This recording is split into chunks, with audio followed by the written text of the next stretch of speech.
Vivemos na era da informação. Informação é poder, é acesso, é moeda, é passaporte para novas informações e, assim, novos horizontes. Justamente por isso, a maneira como nos relacionamos, pensamos, circulamos no mundo e consumimos mudou.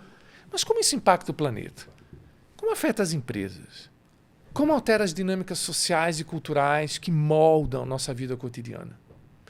Para falar sobre isso, estou muito bem acompanhado do Juan Domingues, que é jornalista, ativista ambiental, tem uma caminhada interessantíssima em organizações diversas, como o Greenpeace, a Teto e a ONU, e hoje é gerente de causas do Sistema B Brasil. Seja muito bem-vindo, Juan, e muito obrigado por estar aqui hoje estefanando com a gente.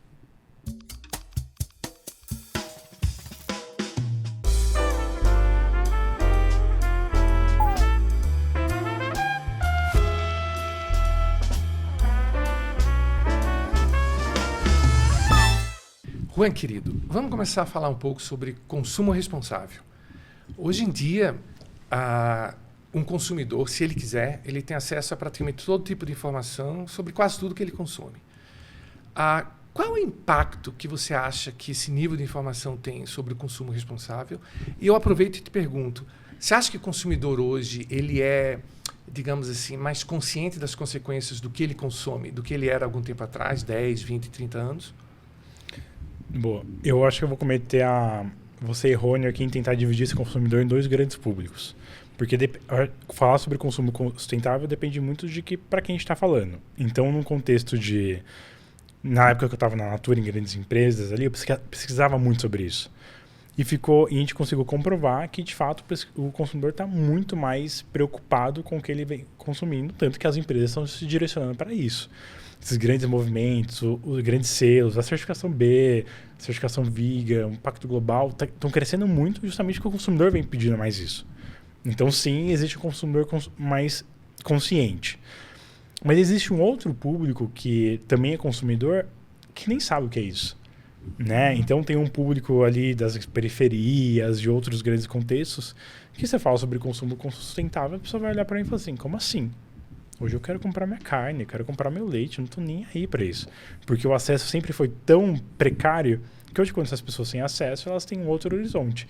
Então, até quando a gente fala sobre consumo sustentável, a gente está falando com um público muito, muito específico e a gente esquece de fazer essas grandes divisões necessárias. Uma curiosidade como professor de economia, essas subdivisões, elas têm muito a ver com a idade ou com alguma outra coisa?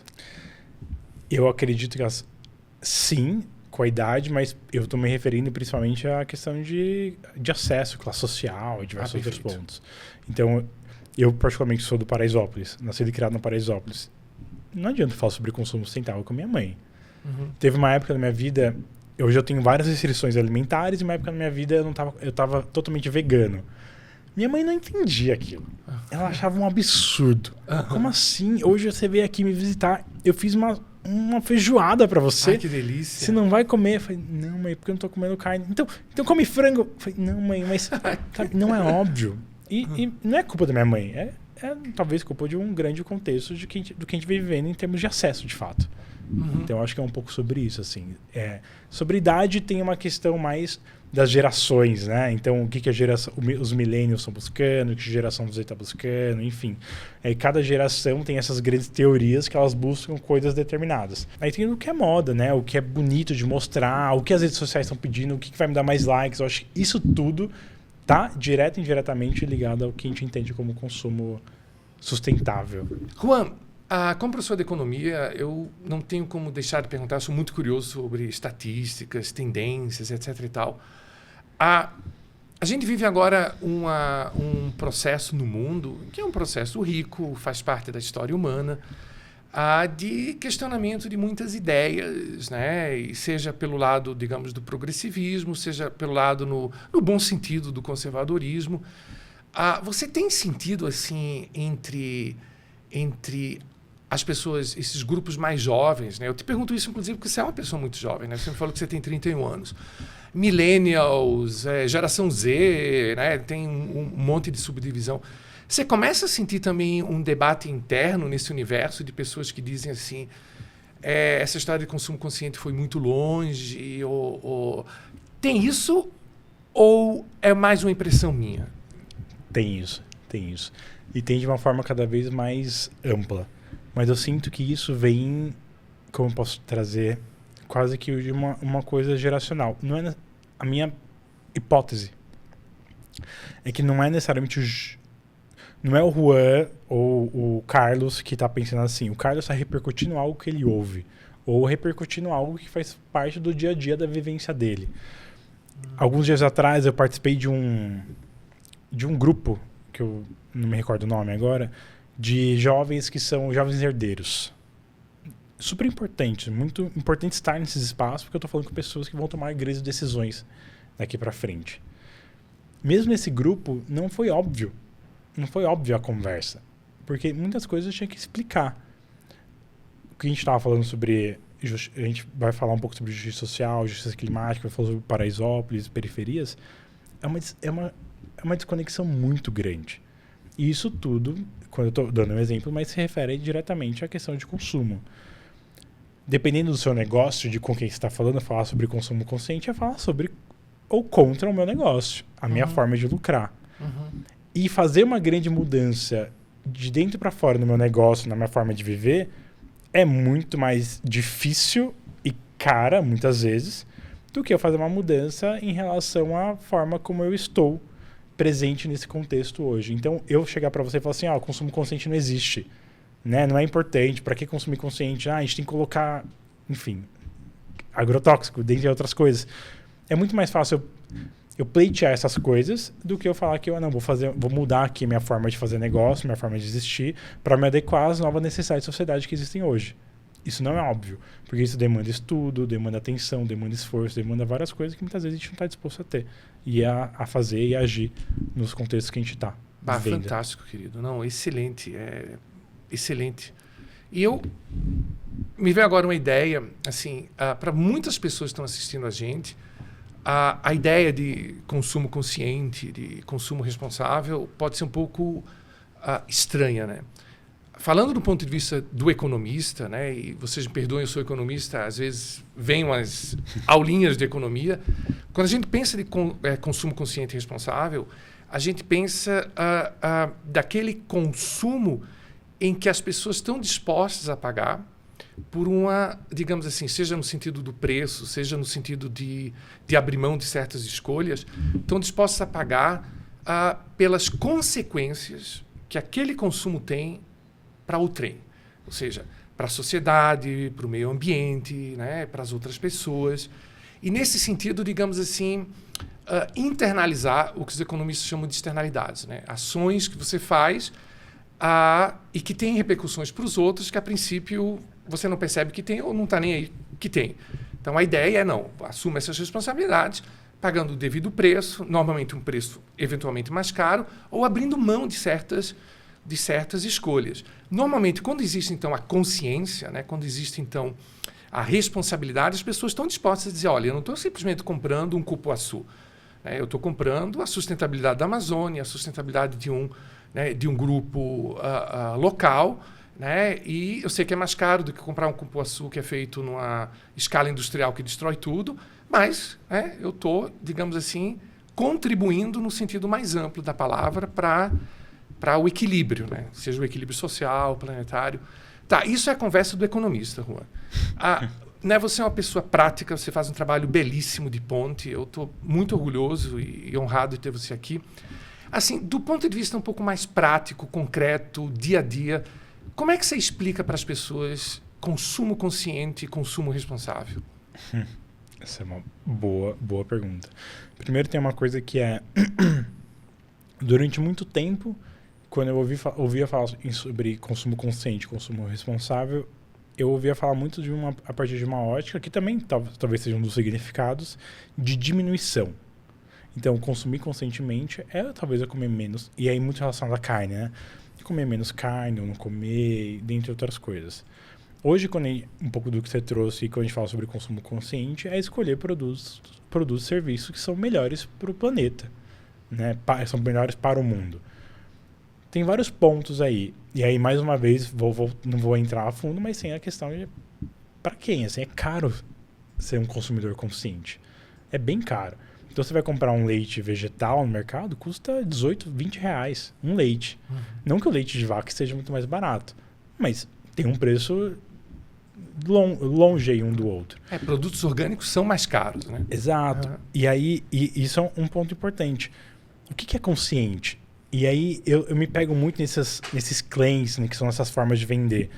Porque um produto orgânico, não necessariamente, é um produto que não é uma monocultura. A monocultura não necessariamente é boa para o meio ambiente. Mas é um produto orgânico. Mas onde que está o consciente? Então, consumir consciente e a forma como a gente vem vendendo produtos no mercado, às vezes fala muito sobre o sintoma.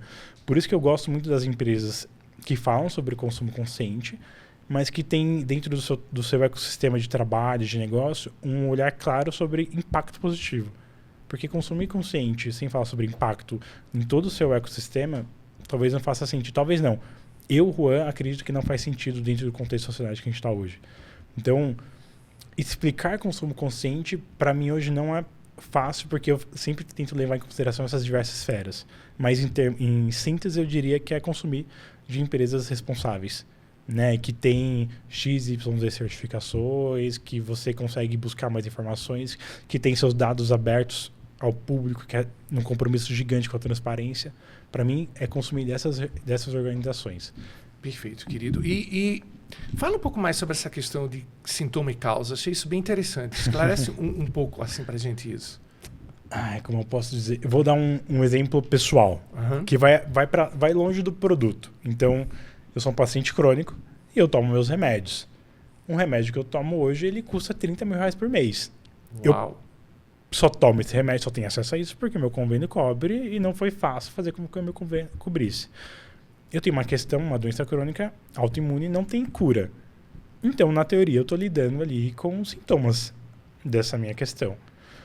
Mas quando eu vou para além da medicina tradicional, eu começo a olhar a medicina antroposófica, a medicina ayurvédica, que vem da Índia, dentre outras, né, alternativas, eu começo a entender um pouco mais sobre qual que é a causa disso tudo. Então, se eu olho, meu problema crônico é um problema do intestino. O intestino, quando você vai aprofundar, tem muito uma relação emocional. Emocional, exato. Se eu estou muito bem conectado, fazendo minha terapia, comendo bonitinho, eu estou bem comigo mesmo, eu fico muito bem. Muito bem. Então, hoje eu estou num momento da minha vida que eu estou muito bem. Estou bem comigo mesmo, estou curtindo minha vida. Então, eu estou lidando com a causa. Né? Porque tá tudo aqui, é emocional, e se eu não fico guardando, e o homem tem muito essa coisa de guardar, né? Se eu não guardo, eu fico bem. Então, para mim, quando eu falo sobre causa e tá muito nesse lugar, assim, do quanto que as empresas estão lidando de fato, porque eu estou falando sobre o consumo consciente nasce a partir de uma necessidade, de um problema, que se a gente for entrar, eu acho que a gente nem precisa entrar em outras esferas, foram causadas pelas próprias empresas, né? Então, quanto que no fim a empresa ela tá de fato existindo para levar um consumo mais apropriado para as pessoas, mas ela tá pensando no seu negócio. Então ela tá achando, eu não tô falando que a mesma empresa causou o problema, né? Mas eu tô falando que a solução sempre surge a partir de um problema. Então, até quando a indústria, sei lá, da castanha, né, que hoje faz o leite de castanha, vai ser sustentável, porque cada vez mais empresas estão entrando nisso. Inclusive empresas gigantescas que hoje atuam com leite estão entrando na castanha. A gente vai ter monocultura de castanha pelo Brasil como um todo, sabe? Então tem várias coisas aí que a gente tem que tomar cuidado. Muita coisa. E aí entra toda aquela questão de, me pergunto bastante sobre isso, até quando a gente vai continuar pautando o crescimento das empresas. Existe um lugar de decrescer? Não sei, é difícil falar sobre isso. Muito. Faço para um empreendedor, para um CEO, um founder, que ele, não tem que pensar em crescer, ele tem um limite. No Sistema B a gente vem conversando sobre isso. Qual que é o nosso limite? Até onde a gente quer crescer? Qual que é o tamanho da rede? Né? Qual que é o tamanho de uma empresa, hoje a gente tem grandes empresas, uma Natura, a Danone, Nespresso. Qual que é o tamanho dessas empresas? Porque, enfim, tem várias questões por trás aí que tem que ser levadas em consideração. É muito interessante isso que o Juan está falando, porque na economia a gente também tem algumas discussões assim que entram num caráter mais filosófico, que não tem resposta. Né? Eu não acredito que exista uma resposta clara para isso, mas que vai nessa linha, tipo, todo o processo de desenvolvimento da sociedade humana sempre foi baseado em crescer. Né? E crescer, e crescer. Todo o nosso DNA social está programado na ideia do crescer. Né? E particularmente o crescer econômico, material, tecnológico, de bem-estar. Mas até onde isso vai? Né? Será que são puramente filosóficas as questões que eu estou colocando aqui. Não estou dizendo que existam respostas, e muito menos que eu as tenha. Mas é uma excelente pergunta. Crescer até onde? Até o quê? Vamos agora levar isso para um sentido um pouco mais prático. Né? Você trabalha no sistema B.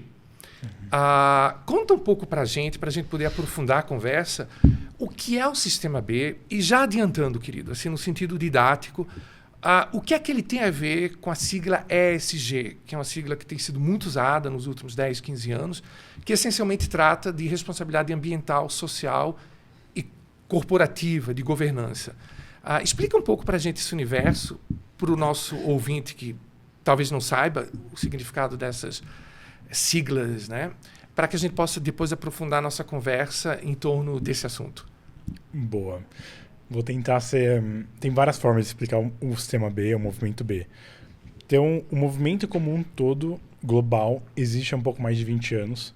Ele nasce num contexto global norte, a partir de um olhar e de uma necessidade de que, para a gente conseguir ter, de fato, né, conseguir pautar as grandes mudanças necessárias no mundo, a gente precisa de todo mundo, inclusive das empresas. Né? Então, como que a gente consegue trazer as empresas para dentro dessa jornada de impacto e dessa direção? Nesse movimento nasce o B-Lab. Então, o Sistema B Brasil, que é a organização que eu trabalho, é uma parceira do B-Lab Global. O B-Lab ele é essa organização certificadora.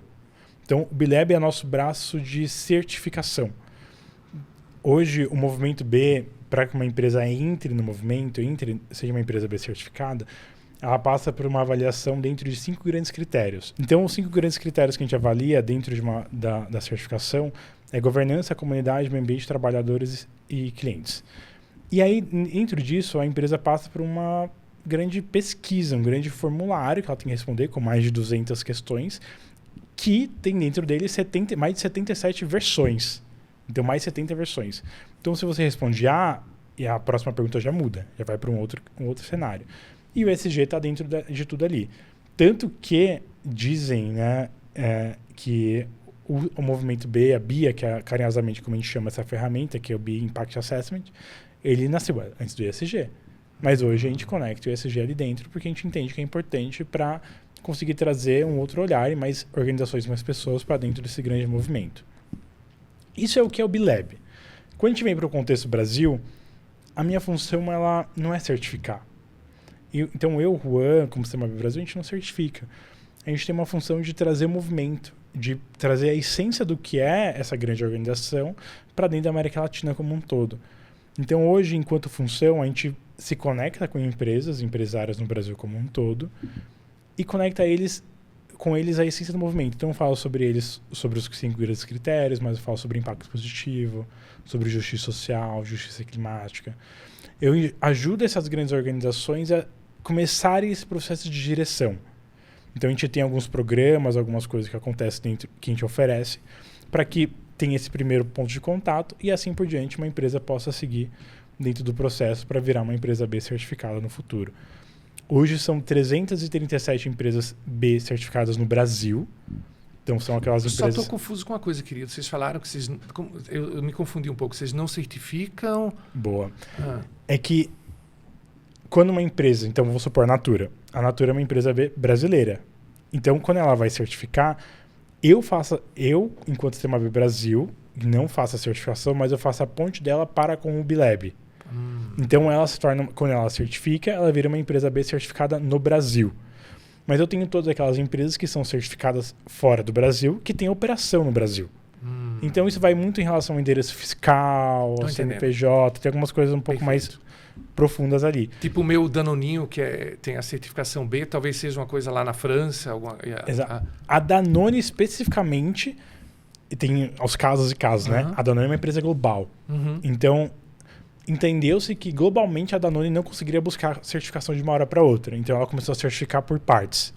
Então a Danone Brasil e dentre outros países já são empresas B certificadas. B certificadas. Perfeito, querido. E a gente apoia as empresas nessa jornada, mas eu diria que a gente está num lugar para além da certificação como ela existe hoje. Então, hoje a nossa função enquanto Movimento B Brasil é direcionar as empresas para além dos 5 grandes pilares. Então, como eu comentei, o movimento ele nasceu no Global Norte. Pautas do Global Norte, elas não se conectam com o Global Sul. As necessidades dos países de desenvolvimento são outras, completamente outras. Então, enquanto Brasil, principalmente, a gente vem puxando as pautas de justiça social e justiça climática. E a gente vem construindo isso para conseguir engajar os outros países da América Latina, então Chile, Argentina, enfim, dentre outros, nessas 2 grandes pautas e influenciar cada vez mais o movimento global, porque é isso, são mais de 9 mil empresas, é muito grande. Então não é óbvio, qualquer mudança que eu queira fazer envolve muita gente e muitas empresas. 9 mil empresas, se diz a nível global? Globalmente. Já é o maior movimento empresarial do mundo hoje. Eu, inclusive, posso estar errado, se me corrige, eu vi que o total de ativos chega a 35 trilhões de dólares dessas empresas todas pelo mundo. É uma coisa bem grandona. É muito dinheiro. É muita coisa. Então, imagina o poder que isso tem. Então, eu tenho como função já direcionar essas empresas para um próximo passo. Importante, eu falei que hoje a gente avalia 5 grandes pilares. Isso muda. Porque é importante que esses pilares eles se adequem aos contextos da sociedade que a gente vem vivendo. A gente passou por 2 grandes consultas públicas no passado. Desde 2022 a gente vem vivendo tudo isso. Em 2026, a ferramenta de impacto muda e ela passa a avaliar, a princípio hoje, 9 grandes pilares. Justiça social, circularidade, regeneração e salário digno começam a fazer parte da nossa ferramenta. E os 5 grandes pilares que a gente tinha, eles vão sofrer uma grande mudança também. A ferramenta ela vai ficar mais difícil, mas muito mais assertiva, mais uma vez, pensando nos contextos e adequações de sociedade que a gente tem que fazer hoje. O que é a circularidade? É avaliar como que a empresa olha para como seus materiais eles voltam para dentro, para um contexto de economia circular como um todo. Isso vale principalmente para empresas de bens de consumo.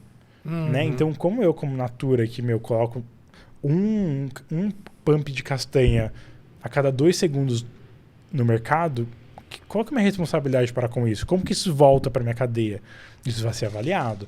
E se a empresa não tem questões claras em relação a isso, faz sentido continuar como uma empresa B, mas a gente não é, se você não faz, sai fora. A gente é de um lugar muito de temos um problema. O quanto que você está aberto a resolver esse problema? Porque a minha função é direcionar. Então, eu falei da Natura, não é uma coisa da Natura, mas se a Natura, vamos supor que ela não trabalha circularidade, eu vou cobrar que ela tenha um plano claro. Perfeito. Se ela tem um plano claro, beleza, vamos lá. Vamos fazer juntos esse plano e seguir esse plano daqui para frente. Sim, até porque parte do processo é exatamente incentivar a mudança. Não, você já mudou. Não, vamos lhe ajudar a mudar, né? É isso. Nós somos uma direção. Quando a gente fala sobre impacto positivo, a necessidade é tão grande que, não tem um ponto final. Tem um ponto de partida, que é individual para cada uma das organizações, mas o movimento como um todo é uma grande direção. E a gente vem direcionando e ajudando as empresas da medida que a gente pode, em cada uma com o seu determinado caminho. Você sabe que uma das coisas que a gente, que tem muita discussão no mundo de hoje, politicamente falando, e há um movimento um pouco mais de direita conservador nos países do norte, que critica muito essas elites urbanas cosmopolitas que, vivendo no seu mundo de privilégio, ficam fazendo moralismo, né? E moralismo com empresas mais, digamos, do Joe lá de Ohio, né? Do nosso, sei lá, aqui do empreendedor de Ribeirão Preto, com todo, né? que não estão tão preocupados com a emissão de carbono, estão mais preocupados com o que Milton Friedman dizia, né? A responsabilidade da empresa é gerar lucro para os acionistas. Né? Essa é a mentalidade que dominou o século XX. Teve algumas variações e muitas pessoas continuam, digamos assim, né? E elas têm o direito de pensar assim, e acham que é uma imposição, particularmente o ESG, é uma imposição de uma elite urbana, cosmopolita internacional, que vem fazer proselitismo, que vem fazer moralismo em cima deles. Né? E assim, a gente percebe isso provavelmente vai acontecer, vai acabar chegando no Brasil, se já não chegou, politicamente um movimento muito forte contra isso. Né? Como eu estava te dizendo, na Flórida, por exemplo, agora, as empresas públicas elas são proibidas de usar critérios ESG nos seus planos, né?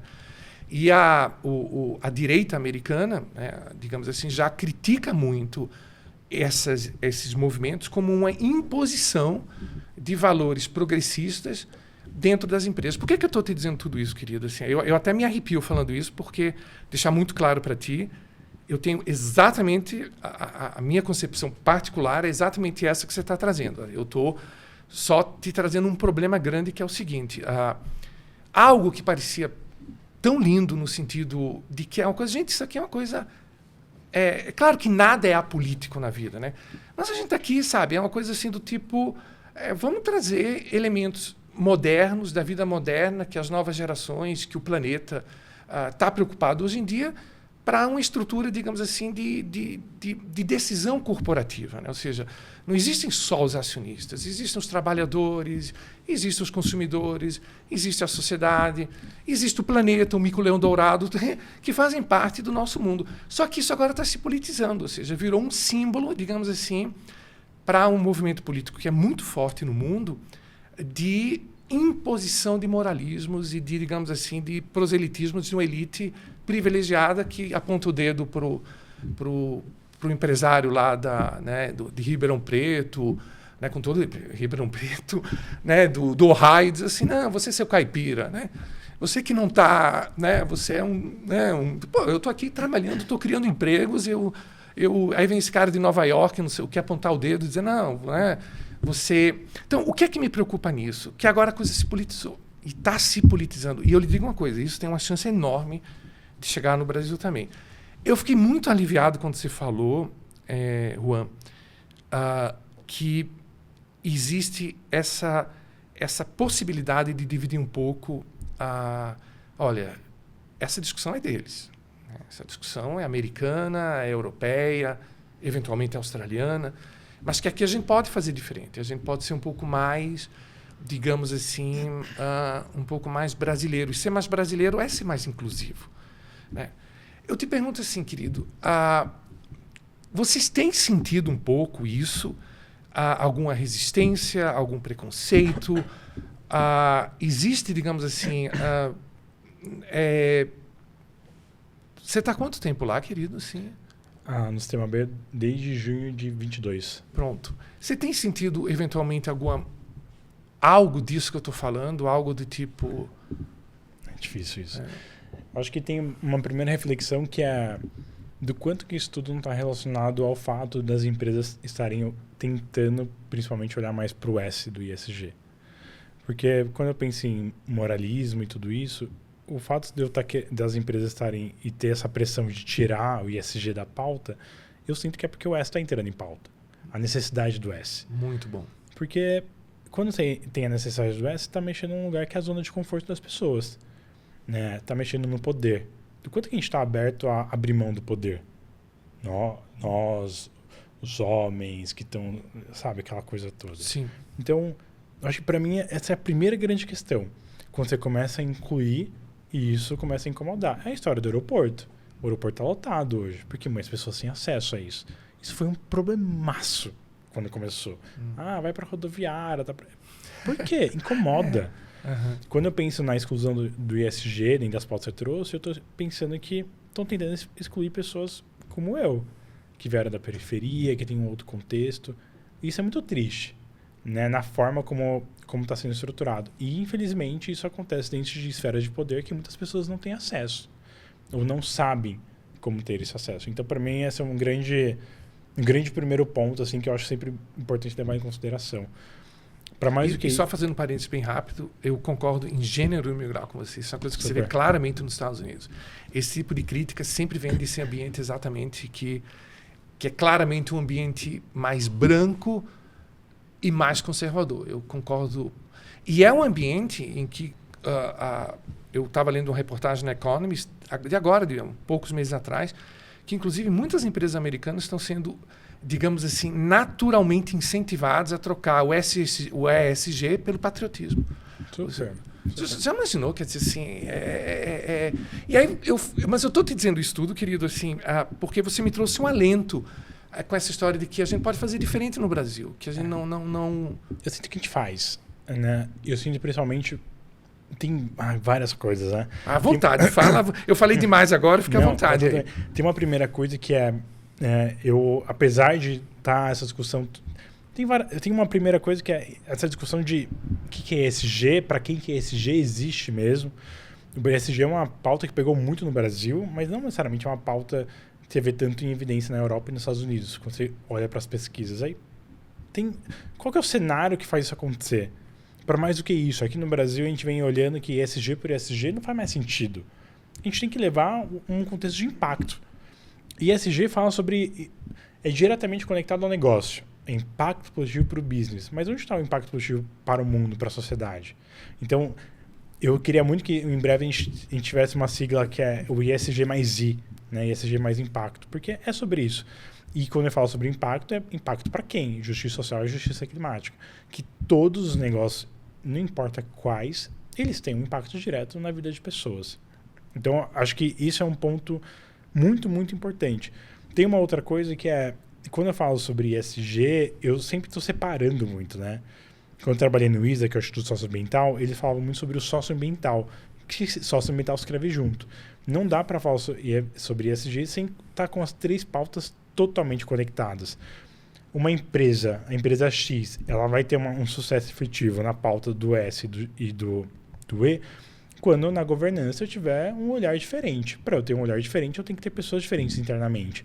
Hoje, no Sistema B, a gente é um time de 20 pessoas, mais de 70% do time é formado por pessoas pretas. 66% do time das pessoas estão em cargos de liderança. Isso faz muita diferença. Porque a nossa forma de pensar e a nossa forma de fazer é outra. E eu quero muito que essa seja a realidade das empresas. Quantas empresas tem dessas grandes bilionárias, acima de bilhões de reais de faturamento, tem pessoas pretas em cargos de liderança, tem pessoas pretas no comitê executivo ou até mesmo no conselho? Nos Estados americanos, que são republicanos, é muito comum você encontrar promotoria pública, e sabe que promotoria nos Estados Unidos é eleita também, né? Então, normalmente, se você tem um estado republicano, os promotores também são republicanos. E é comum encontrar processos contra empresas que se comportam com pautas ESG.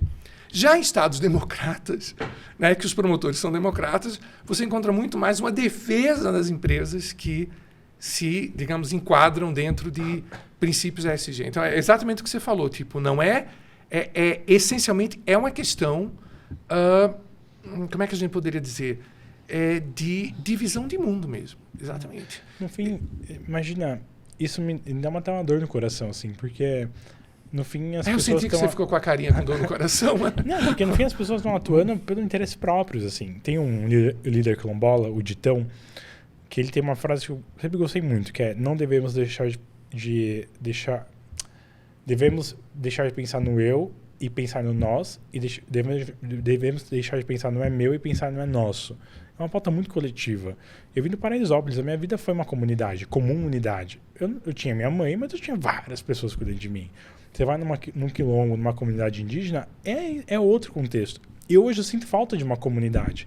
E quando eu falo sobre comunidade, eu estou falando sobre relações e a gente volta naquele ponto que eu comentei de a gente carece de relações e conexões reais.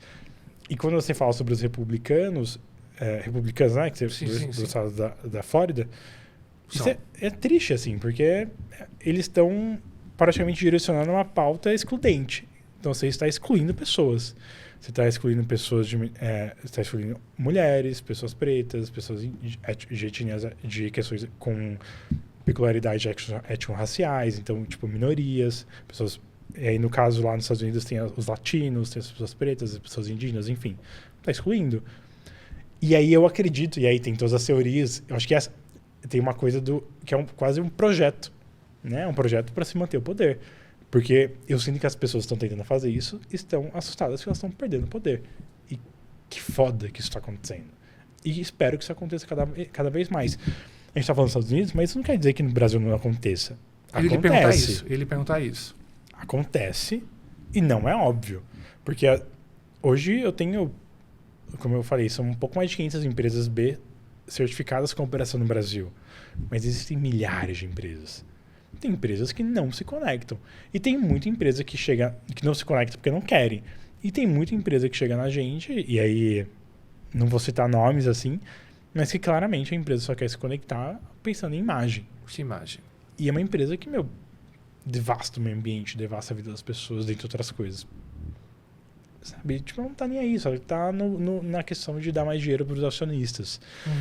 Por isso que eu acredito que a gente tem, enquanto movimento B, dentro do próprio movimento, existem todos os processos quase de letramento que tem que ser feito de dentro para fora nas organizações. Então, hoje eu tenho uma parceria com o Pacto pela Promoção e Equidade Racial, que é incrível, que me apoia a ajudar as empresas a terem metas de diversidade, equidade, inclusão e justiça mais claras. Eu tenho uma parceria com uma organização que chama Climate Venture para me ajudar a apoiar as empresas nessa jornada de descarbonização, e aí uma coisa mais específica, dentre diversas outras. Então, a gente tem como função, não quer dizer que uma empresa B ela já alcançou. Longe disso. Porque, mais uma vez, mesmo nas empresas Bs, e aí são brasileiras, são 337, a nossa rede é muito potente, mas é uma rede branca, né? E a gente vem lutando para mudar isso. Porque eu tenho certeza hoje que a forma como o movimento existe, ele não é de interesse para o meu vizinho que tem um bar no Paraisópolis. Ele tem uma empresa. Ele quer se conectar com o movimento B? Faz sentido? Deveria fazer sentido. Mas a gente está muito distante de chegar nele. Muito. Anos-luz. Então, mesmo dentro do próprio movimento... E diz pra gente assim, querido, que eu acho que é importante. Por quê anos-luz? Eu acredito pelo tempo de vida que a gente tem. Então, o movimento B global existe há 20 anos, mas somente há 10 no Brasil. Então, chegar no Brasil não foi óbvio. Zero óbvio. Então, veio um trabalho de muita estruturação. Quando eu fui para o movimento B em 2022, nessa necessidade de que começou a crescer muito, a gente tem que começar a se organizar melhor internamente, em estruturas e outras coisas. Então, é tudo muito recente. Hoje é a primeira vez que a gente tem uma equipe, não sei se é a primeira vez que a gente tem uma equipe tão grande, mas uma equipe tão bem estruturada, com um olhar de carreira, de benefícios, vários outros pontos. Porque se a gente tem uma equipe que está efetiva e está comprometida ali internamente, a gente consegue difundir diversas outras ideias. Então eu diria que nos últimos 2 anos a gente vem fazendo esse trabalho efetivo de chegar em pessoas, em comunidades que a gente não chegava antes. Porque hoje, dentro do próprio movimento, a gente tem essas pessoas de dentro para fora. Então, quando eu falo sobre o número de pessoas pretas e outras coisas, é sobre isso.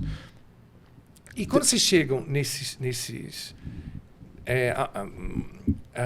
vamos chamar assim, bares de Paraisópolis, digamos assim, como é a recepção?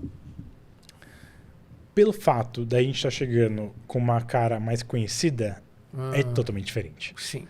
Então, quando eu chego no Paraisópolis e eu tô lá como uma pessoa que é de lá, é completamente diferente. Porque as pessoas abrem as portas e aceitam de uma forma diferente essa chegada. Mas tem uma coisa que vai para além da nossa chegada, que é como que a gente quer se relacionar e mais do que como a gente quer, como as pessoas querem que a gente se relacione. Quando eu chego num pequeno empreendedor do Paraisópolis, o que ele precisa é grana para fazer o negócio girar. Ele tá nem aí para certificação. Porque para certificação, num contexto dele, que muitas vezes está empreendendo para sobrevivência, para sua manutenção diária, uma certificação vai dar trabalho. Muito trabalho. A linguagem é difícil, é tudo muito difícil. Então, mesmo nesse contexto, a gente fez 2 grandes divisões. Porque eu tô falando, quando eu falo sobre empreendedorismo de impacto social e outras coisas, a gente tem muito esse hábito de conectar diretamente o empreendedor que é da periferia e tem que desfazer essa conexão. Então existe o empreendedor de impacto, o social, que é aquele empreendedor, muitas vezes uma empresa ideal para pessoas pretas e de minorias que querem e podem se conectar com o movimento B. E existe aquele empreendedor que é um empreendedor periférico que está empreendendo sobre outros motivos a partir de outras circunstâncias para sobreviver. E dentro de muitos outros pontos. Então a gente entendeu que com esse último ponto, que é o empreendedor periférico, a nossa função é uma função mais ligada diretamente à justiça social. Que é como que a gente faz com que a grana, o dinheiro, ele chegue na ponta sem grandes intermediários. Então com esse empreendedor, eu quero que uma Natura, uma Gerdau, dentre outras coisas, usem seus dinheiros de lei de incentivo, de responsabilidade social e deem esse dinheiro na ponta. Para o empreendedor social, a empresa liderada por pessoa preta, uma empresa liderada por pessoa indígena, dentre outros pontos, que tem uma estrutura maior, que muitas vezes já passou por um programa de aceleração de uma Artemisa, de uma Quintessa, uma Pipe Social, Amazon Invest, enfim, para esse empreendedor, eu quero também que as grandes empresas elas paguem a certificação desse empreendedor para que ele entre no movimento e consiga fazer negócios dentro da própria rede e aí conseguir fazer, acho que de um interesse nosso de tornar o movimento cada vez mais diverso, mas principalmente fazer com que esse empreendedor ele tenha mais possibilidades de negócio, de grana, para fazer o negócio dele expandir e causar cada vez mais impacto na ponta. Com esse empreendedor, a gente não tem muitos no movimento. Acho que, se eu não me engano, são 6 ou 7 empresas lideradas por pessoas pretas no Brasil. Mas a gente conversou com todas e todos disseram que quando eles entraram no movimento, o movimento abriu portas de negócio no Brasil e fora. Isso é muito importante, porque é uma rede muito, muito potente. Mais de 9 mil empresas. Então a gente vem fazendo essas divisões. E tem muitas outras que podem ser feitas. E aí eu falei sobre isso porque a gente acabou de terminou um piloto semana passada, que a nossa intenção era certificar 6 empresas lideradas por pessoas pretas e ou periféricas. A gente viu que não era possível. Porque Por quê? Porque essas empresas, elas têm que... Para uma certificação, comentei, são mais de quase 300 questões. E eu ia lhe perguntar, aproveitando, nunca houve um interesse, talvez não coloquei muito bem. Alguém pensou, é uma discussão que existe sobre, tipo, vamos simplificar um pouco as coisas para certos... Super. Minha função é essa. Olha então, só. Hoje a minha missão pessoal assim, é de entender como que a gente leva, mais do que o movimento, levar o movimento é levar as empresas. Então, levar o movimento a partir das empresas para dentro de onde eu nasci, para o lugar de retornar para de onde eu vim. Então, como que eu conecto cada vez mais essa ponta? E eu vejo o movimento B como um movimento de ponte. O Sistema B Brasil é uma organização de meio. Eu me conecto com o primeiro, segundo e terceiro setor. Isso é muito relevante. E aí eu estou nessa função. Então eu chego para... Esses dias eu fui com a... Nem sei se eu posso falar isso, mas eu vou falar. Fui com a L'Occitane lá no Paraisópolis. Porque a L'Occitane quer abrir lojas em periferias. Eu tomei banho hoje de manhã com o shampoo da L'Occitane, então você pode falar. Maravilhoso, é sobre isso. Paula, desculpa estar falando isso. Um shampoo maravilhoso de café. Independente se vai para frente, que eu não vou dar detalhes, né? Que foda que foi eu ir com a Paula, que é uma pessoa que toma decisões importantíssimas ainda na L'Occitane Brasil, levar ela até o G10 Favelas, que é uma organização maravilhosa dentro do Paraisópolis, liderada pelo Gilson, que é um líder comunitário porreta, uma pessoa que inclusive você vai amar conversar um dia. Mas vamos anotar aí. E Gilson Rodrigues. Levei ela até lá porque o que a Paula quer, enquanto L'Occitane, abrir L'Occitanes em várias periferias no Brasil, fazendo com que a renda dessa loja fique na comunidade. É fantástico, nossa. É isso, é fantástico. E minha função é essa. Então tem uma função que é minha rua, pessoa física, mas que eu sei que eu ganho força pelo fato de eu estar no Sistema B Brasil, fazendo o que a gente vem fazendo. E para além disso, agora a gente está num lugar muito de entender como que a gente consegue ampliar esse olhar para um olhar de governo também. Então tem diversas discussões importantíssimas rolando no governo, discussões importantíssimas rolando com a B3. O que a B3 avalia no seu índice de sustentabilidade? Como que a gente influencia isso? Então, ano passado, se não me engano, a B3 fez um convite para que a gente ajudasse eles a repensar o índice de sustentabilidade, que é aquele índice que cobra das empresas pautas relacionadas à sustentabilidade. E lá a gente falou sobre... Tinha o ESG, mas você não tinha as divisões, você não tinha nenhuma pauta sobre justiça social, agora tem. Importantíssimo. Qual? Lá a gente na época, eles não faziam divisões olhando especificamente para pessoas indígenas. Então, porque uma empresa... Eles não cobravam que uma empresa deveria ter pessoas indígenas dentro dos encargos de liderança, pessoas pretas, entre outras coisas. E agora eles começaram a cobrar isso. Não vou dizer que foi por causa do Sistema B, mas a gente deixou nossos 2 centavos lá dizendo o quanto era importante, agora está lá. Você tem sentido, às vezes, uma certa... caricaturando assim, lá vem esses comunistas, assim. Você tem sentido, às vezes, alguma... Porque a gente fala, por exemplo, a maioria dos exemplos, setor de cosméticos, setor de alimentação, que são setores naturalmente, que a gente imaginaria que tem no DNA certas questões de preocupação, né? Mas e saindo desses setores, indo para E aí eu já entro na minha segunda pergunta, né? A primeira seria, vocês têm sentido, se sente às vezes uma resistência do tipo... essa é uma pauta política, né?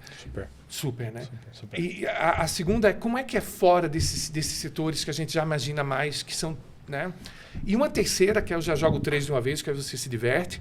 Se tiver algum, por exemplo, algum empreendedor aqui assistindo nosso programa, seria legal o Stefanadas também ser assistido por empreendedores. Depois eu quero que você me explique também como é que a gente consegue a certificação B, viu? Que eu quero que a Stefanadas tenha a certificação B, viu? Legal isso. Mas assim, se alguém estiver assistindo a gente aqui, que coisa interessante, eu quero essa certificação, o que é que ela faria? Vou começar de trás para frente. Trás para frente. O melhor da certificação é que ela é gratuita. Então, a ferramenta de impacto, se você digita de graça, olha só. Sistema B, joga no Google Sistema B Brasil, certificação, vai aparecer lá a ferramenta de impacto, você vai clicar, fazer um cadastro e começar a responder. Mas são 300 perguntas?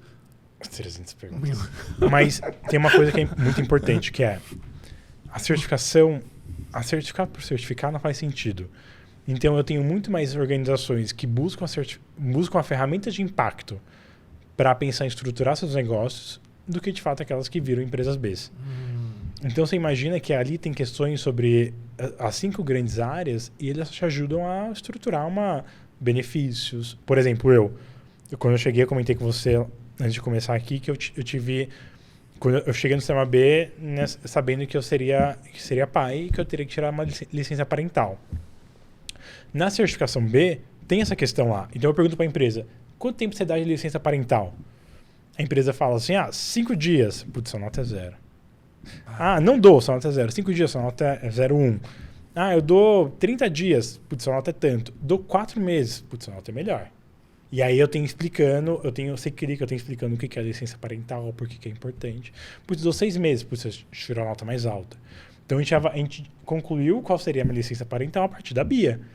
O que eu quero dizer com isso e aí para todo mundo saber, eu tive 4 meses de licença parental. Tenho uma filha de 1 ano e 7 meses, chama Cora. Ela é perfeita. Minha companheira Renata delícia. também, incrível, maravilhosa. Ai, que fofo. E o que eu quero dizer é, as empresas e muitos empreendedores usam a BIA como forma de estruturar seu negócio. Só lembrando o pessoal, fala da BIA, porque acho que muita gente... Perdão, a BIA é a nossa ferramenta de impacto, é o BIA Impact Assessment, e a gente chama de BIA fofamente, né? Carinhoso. Então, isso é muito rico. Eu tenho ciclos de amigos que já falaram, putz, eu terminei de responder a BIA, isso me ajudou muito, a gente tem agora benefícios claros, uma governança mais bem estruturada. Ainda não vou buscar a certificação porque a gente tem que melhorar algumas coisas. E hoje, no processo, para você conseguir buscar uma certificação, você tem que ter uma pontuação mínima de 80 pontos. Então, se não tiver o mínimo, você nem pode começar a buscar. Essa ponderação desses pontos, quem é que faz? Isso veio do... Ponderação no sentido de... por exemplo, isso aqui é mais importante do que isso, para isso eu vou dar tantos pontos. Quem é que constrói esses índices? Quem é que constrói? É a opinião pública. Então, por exemplo, eu comentei que a certificação vai mudar agora em 2026. A gente abriu 2 consultas públicas, onde a gente teve milhares de respostas no mundo todo. Que coisa interessante, Juan. Nossa, interessante isso eu não sabia mesmo, viu? E muito difícil. Eu imagino. Porque, imagina, a gente estava falando agora há pouco sobre... Eu vou voltar para o assunto. À vontade, querido. Sobre do quanto que a certificação não chega em empreendedores da periferia. Porque, é muitas segmentações. Hoje já existem 77, mas eu estou falando sobre um cenário global. Então eu tenho que falar sobre uma realidade brasileira, que se ramifica em muitas realidades. A realidade argentina, americana, da Ucrânia, e assim por diante. Na Ucrânia, não. Eu sempre penso na Inglaterra e falo Ucrânia, sempre Reino Unido. Então tem muitas... Legal essa relação, né? Não sei. Eu acho que eu lembro do nome, sei lá. Mas enfim, tem todas essas ramificações. E aí, para o empreendedor, é só abrir lá, responde. Eu indico muito. E talvez essa pessoa possa começar... Se eu fosse começar por um lugar, começaria respondendo só um dos pilares, que é o pilar de governança. Para entender como você pode ter melhores práticas de dentro para fora. Porque quando você está mais bem estruturado de dentro para... No seu dia a dia, você fica minimamente mais tranquilo, você consegue olhar para os outros cenários sobre uma ótica mais ampla e com mais paciência, muitas vezes. Porque pensar em mudar processos não é óbvio, que também impacta na nossa zona de conforto. Tem uma questão que é... Qual que é a minha função enquanto movimento B, como organização, como a Vale? Pronto. A Vale? A Vale. Hoje, pessoalmente, eu tenho grandes amigos que trabalham na Vale. Grandes amigos mesmos que estão ali tentando usar o poder e a influência da Vale. A Vale não vai deixar de ser o que é. Mas como que eu uso o poder e influência da Vale para gerar impacto positivo? Porque se essa pessoa não estiver lá, esse dinheiro vai ficar perdido ali e não vai ser usado. Então tem pessoas tentando intraempreender e hackear o sistema dentro da Vale para gerar impacto positivo na ponta, o que eu acho muito digno e importantíssimo. O que é intraempreender? Eu fui intraempreender, basicamente é você criar novos projetos, serviços, negócios dentro do próprio negócio. Que gera impacto, o que eu acredito, que gera impacto positivo para o business, mas também para a sociedade. Então, quando eu trabalhei na Natura, a Natura me contratou como intraempreendedor. E meu foco era esse, criar um novo negócio de impacto positivo para a sociedade. Então, na Natura, na época, eu estava atuando com... A Natura atua consultoras. Meu projeto foi voltado a motoristas de aplicativo. Ah, como foi? Foi maravilhoso. Ah. E essa coisa do intraempreender é bom porque você tem um salário, né? Então você tem... Se a empresa estiver muito aberta, você assume os riscos e vai embora. Então, basicamente, na Natura, a gente entendeu que a gente tinha um foco, que era trazer mais o público jovem para dentro da organização, porque o público de consultoras, que na época era mais de 1 milhão de consultoras, era um perfil que não era jovem. Não vou falar idade, assim. Um perfil que não era jovem, que jovem é 18 a 35 anos, segundo a ONU. 15 a 35 anos, se não me engano. Ah, você é jovem, então, né? Somos todos. Segundo a ONU lá, segundo a enfim, ONU, né? Eu vou considerar jovem por muito tempo. E aí, quando a gente foi perguntar pro jovem por que ele não se interessava pela Natura, ele falava assim, porque a Natura, me chama para ser um consultor. Não sei se eu quero ser um consultor, uma consultora de beleza Natura. E o jovem falava assim, porque para mim, hoje, no meu dia a dia, eu quero coisas rápidas. Então, eu tô aqui em casa, eu abro o aplicativo iFood, Uber Eats, a 99, aquele Dog Hero. Tudo na hora eu já tenho corrida, já tenho chamada, é muito rápido. A Natura não era uma coisa tão rápida, sinceramente. E aí, o meu time, na época, eram 4 times. O time que eu estava foi um time que a gente entendeu que a gente não queria... Todos os times foram para um lugar muito tecnológico. A gente começou a mapear que a gente queria ir para um lugar mais de... a gente tem que ir onde esse jovem já está. E a gente viu que grande parte desse público jovem estava fazendo esses aplicativos, que é a gig economy, né? Que aí tem toda uma questão de precarização do trabalho, que tem que ser levado em consideração. E a gente falou, por que não colocar a Natura nesse ambiente? Um ambiente que é novo e é masculino, onde a Natura não chega. Então, basicamente, a nossa ideia foi muito interessante. O primeiro piloto, a gente foi na 25 de março, passou nas áreas de marca na época, pegou uns produtos, pegou um saquinho, a gente pegava muito Uber, né? Então, a gente começou a chamar os motoristas para participarem, a gente selecionou 6 na época, que a gente foi conhecer na rua, assim. A gente colocou a Natura dentro do carro, para ver se as pessoas queriam experimentar, se o passageiro tinha interesse. E foi muito doido, porque na época a gente estava se conectando com tinha um perfil de público masculino, de 95% masculino, de mais de uma base de 600 mil motoristas no Brasil todo. Mas eu tinha um outro lado, que era o passageiro, que é uma base de 18 milhões de passageiros no Brasil todo. E é um público, quem pega Uber hoje é um público ABC. Dependendo do tipo de Uber que você pega ali, é o público que a Natura queria se conectar. Então a gente começou a fazer um negócio 2 por 1. A gente conseguia trazer mais consultores. Então a ideia é que a gente fez os pilotos, a gente tinha lá o produto, a pessoa entrava, a gente conseguia identificar quais os produtos que as pessoas mais gostavam. A pessoa pegava o produto, podia experimentar ali à vontade. Tinha até um espelho, tinha um negócio que soltava cheiro, era maravilhoso. E aí, caso a pessoa gostasse de algo, o motorista tinha pronta entrega no próprio carro. Se ela quisesse algo, não quisesse levar dali, ele tinha um QR Code e ela comprava pela loja do site dele. E a gente fez uma parceria com a Stone na época, foram super parceiros, que deram maquininhas pra gente, porque eles acreditaram muito no projeto. A Uber se envolveu nisso? A 99. A 99. A Uber e a 99 ficaram sabendo e as duas procuraram a gente. E aí, na época, a Uber, eles demonstraram bem pouco interessados sobre o bem-estar dos motoristas. Bem pouco. Enquanto Natura, uma coisa que a gente privilegia muito e olha muito é o bem-estar das consultoras. E se eu estou tornando e querendo tornar um motorista consultor, se eu não olhar para isso, e se eu não tenho um parceiro que olha para isso, onde eu estou? E na 99, longe da perfeição, estava mais aberta a pensar em parcerias, outras coisas, para olhar para essa grande questão para com os motoristas. E aí a gente fez uma parceria com a 99. Eu fui motorista de Uber durante um tempo. Durante um mês, eu fiz 117 corridas. Mas você fez dentro desse... Dentro desse contexto. 117 corridas, como isso em produto. E aí eu notei a maravilha da coisa, que é um pouco do que do Luiz Seabra, que é o fundador da Natura, porque que ele criou a Natura, que é a Natura é esse lugar de relações. Eu gosto muito, assim, foi uma experiência bem importante para mim.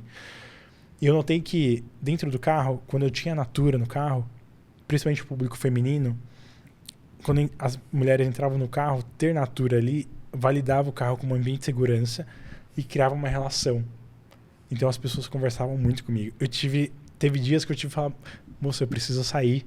Moça, eu preciso sair porque estão me chamando aqui. Porque as pessoas queriam conversar, entender quem eu era. Porque, validava. Uhum. Quando eu não tinha a Natura no carro, eu era parte do carro. E aí você vê um pouco mais sobre a realidade do motorista. Eu estava no cenário que eu tinha um salário. Então, quando eu voltava, eu parava a hora que eu queria, voltava em casa, almoçava, ia no banheiro. O motorista aí não para, e trabalha 12 horas direto, muitas vezes. Agora, a 99 tem as casas 99 espalhadas pelo Brasil, que é um ponto de apoio ali ao motorista. Na época eu estava começando. Mas foi um pouco disso. Isso é intraempreender. Isso é super interessante. Você teria algum outro exemplo para além da Natura de intraempreendedorismo? Tem vários. Eu diria que qualquer coisa que fuja da sua perspectiva de negócio é intraempreender. Então tem um caso que eu gosto muito da Nude. A Nude é uma empresa de leite de aveia. Mari, que é a head de sustentabilidade lá, super amiga. Eu considero uma amiga, né? Acho que ela também. Super próxima, a gente ficou muito amigo. Também é uma pessoa maravilhosa pra você conversar um dia. A Nude, a Nude, que é uma empresa B, eles criaram um processo enquanto DNA, e aí muito angariado, acho que a empresa estava aberta, e a Mari puxando, que é um projeto de transparência, que é um projeto que chama Mostre Sua Pegada. É uma coisa muito simples, que é incentivar que as empresas tenham um processo de transparência total e comecem a mostrar para o consumidor nas suas embalagens qual que é a sua pegada de carbono, independente se ela é boa ou ruim. E aí tem várias parcerias ali, onde a Nude conseguiu conectar parceiros para ajudarem as empresas a chegarem nessa pegada de carbono. Porque eu tenho que saber quanto de pegada de carbono que tem ali dentro do meu leite de aveia. Quanto que eu estou impactando negativamente o meio ambiente na compra daquele produto. Isso é muito, muito importante. Eu tenho que saber, sei lá, se eu comprar uma calça jeans, a quantidade de água que é usada para produzir uma calça jeans. A quantidade de água que é usada para produzir 1 quilo de carne. Isso não é óbvio. Só de pensar. Há muitos anos atrás, aí só fazendo um paralelo, aconteceu no Brasil, eu não lembro a data, o Fórum Mundial da Água. Né? E aí surgiram vários dados alarmantes. 80% da água potável doce no Brasil hoje é usada por indústria. Só 20% vai para a sociedade doméstico, civil. Né? Qual que é a responsabilidade? E no fim, quando você vê as campanhas de conscientização, ela é voltada totalmente às pessoas. Tipo do consumidor doméstico, exato. Como se, né? É o menor uso. 80%, incrível isso. 80%, é muita coisa. Então, ter esses movimentos de empreendedorismo, como que a Nude puxou, como que a Natura puxou, como que a Naveia vem puxando, reflorestando e fazendo um processo maravilhoso de regeneração em todo o ecossistema em Minas Gerais, lá em Bitpoca.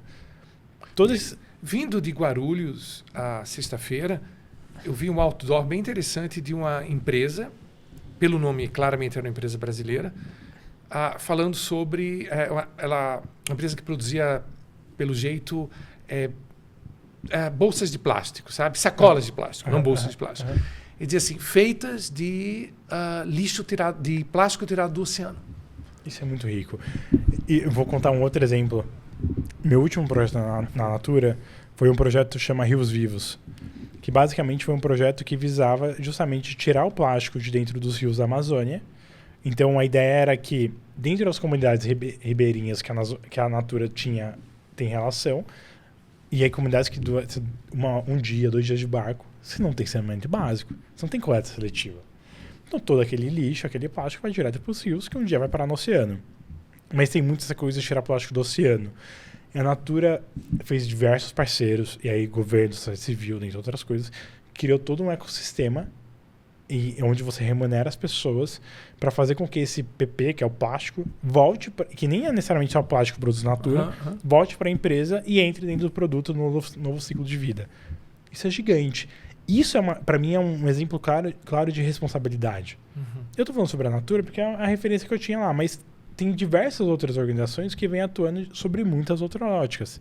Então eu comentei um pouco sobre... Que essa não sei se eu posso comentar. que ainda não saiu para o mercado. Mas, por exemplo, o trabalho que a L'Occitane está fazendo. Para mim, o trabalho que a Paula da L'Occitane está puxando de levar a L'Occitane para a periferia, isso é gigante. Isso é porque a minha mãe não tem acesso à L'Occitane. E aí, quando eu estava lá, eu conversei muito com a Paula. Eu falei, Paula, é muito legal o que você está fazendo, mas tem que pensar e tem outras óticas que você tem que olhar. Quando você tem uma L'Occitane aqui dentro, talvez você esteja brigando com o comércio da Dona Maria, que vende produtos. Mas não estou falando que você tem que deixar de vir. Mas qual a parceria que você vai fazer? Você vai fornecer mais barato para ela? Você vai ser mais uma loja de vitrine, não uma loja de venda? Sabe, coisas para pensar. Uma outra coisa é, o produto Natura, o produto L'Occitane, não são produtos acessíveis para minha mãe. Eu não posso pagar. Tipo, eu entendo toda a cadeia de valor. Eu acho que não é culpa da Natura. Tem toda uma questão de regulamentações que deixa o processo muito caro. De incentivo, que não tem incentivo necessariamente por parte do governo para essas práticas de impacto. Não é acessível para minha mãe. Minha mãe não consegue ficar pagando R$80 um pump que vai durar um mês. Que pump é o hidratante corporal, né? Então, quanto a L'Occitane, eles estão abertos para repensar isso também. Pump é o hidratante corporal de quem? Pump é como a gente se referia ao produto, mas tanto na Natura quanto qualquer outra empresa tem. Mas é menos sobre a empresa e mais do quanto ela está aberta para olhar sobre essas grandes práticas e de levar impacto na ponta. Esse exemplo da L'Occitane, para mim, é maravilhoso, porque é sobre isso.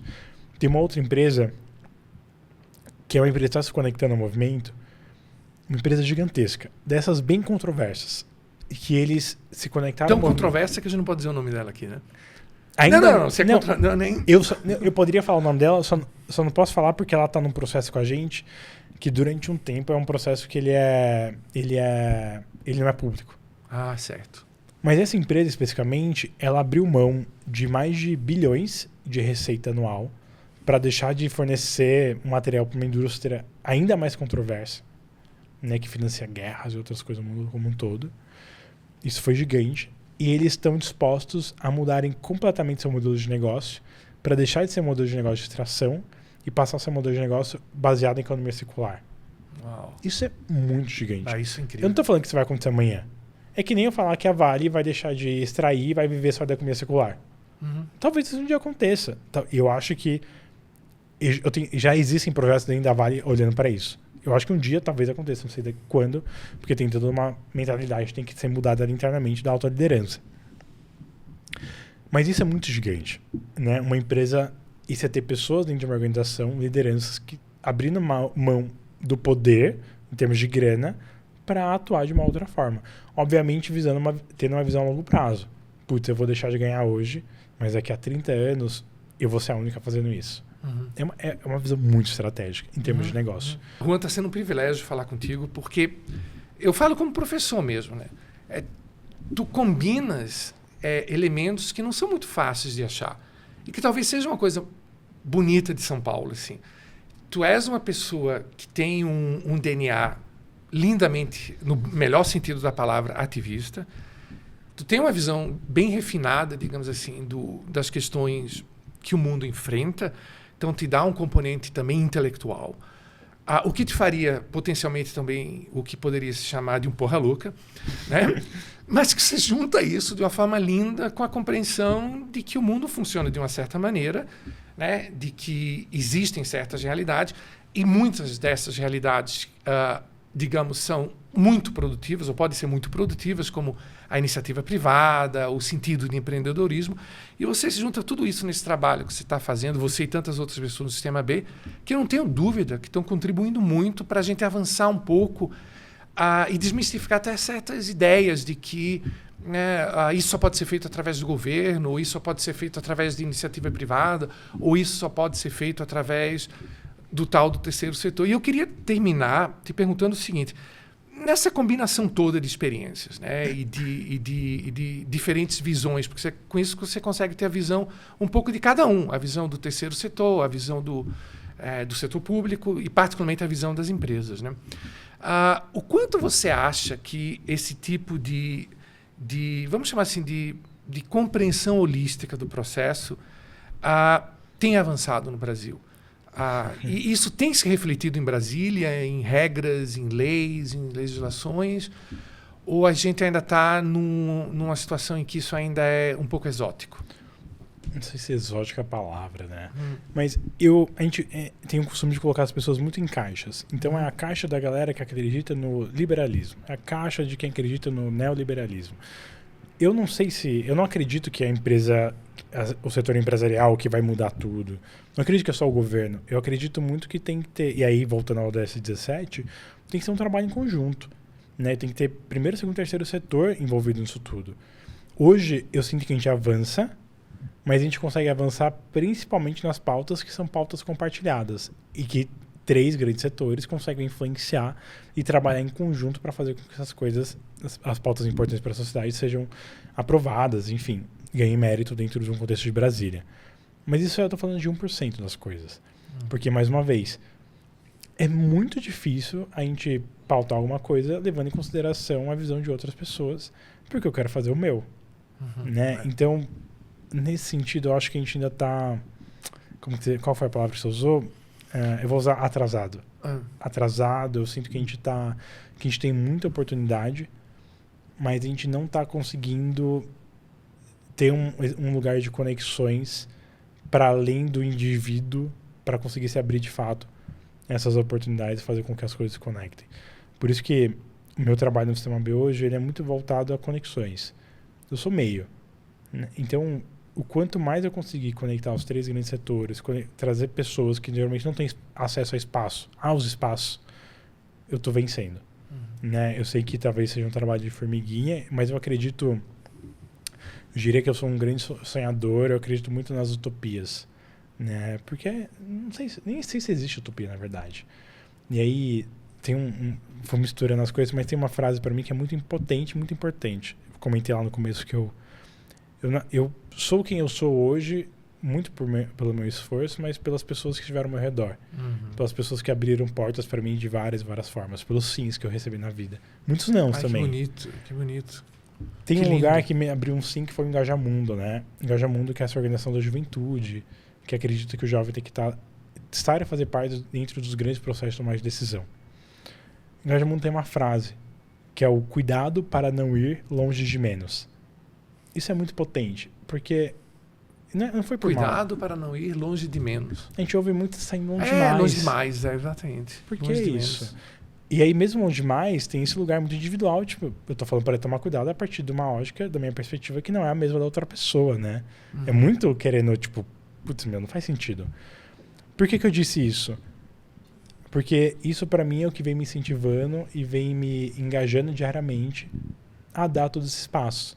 A acreditar que, no momento que a gente conecta os 3 grandes setores e a gente tem conversas sinceras sobre os desejos e quereres de cada um, papéis e responsabilidades, a gente consegue ser mais efetivo na hora de aprovar leis, aprovar segmentos, projetos, serviços e outras coisas aí mundo afora.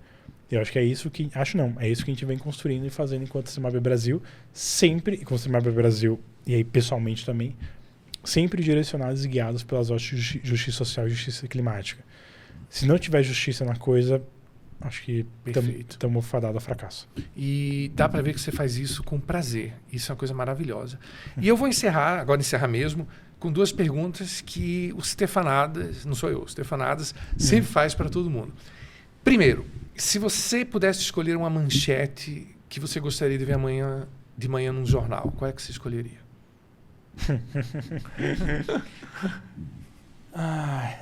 A manchete que eu falaria com certeza uma manchete relacionada aos níveis de desigualdades que a gente tem hoje, de que não existe mais desigualdade. Foi comprovado, como que chama? Saiu uma pesquisa que não existe mais igualdade no país. O Brasil supera a desigualdade. Porque hoje é cada vez mais discrepante, né, essa distância social que existe entre os mais ricos e os mais pobres. Enquanto a gente está falando sobre metas 2030, 2050, eu tenho pessoas na periferia hoje que não têm saneamento básico. Imagina. Então a meta de, vamos acabar com... vamos ter mais água para todo mundo. Tem pessoas que não têm água, sabe, hoje. Então as metas não são futuras, são presentes. São presentes. Eu acho que isso é muito importante para mim, fazer com que as metas sejam cada vez mais presentes e para isso o nível de desigualdade tem que diminuir. E a última, o que é que você acha que a gente poderia fazer no nível individual ou coletivo, para tornar o mundo um lugar mais amoroso. Que isso é o papel do Stefanada, sabe? Não sei se a gente vai conseguir, mas...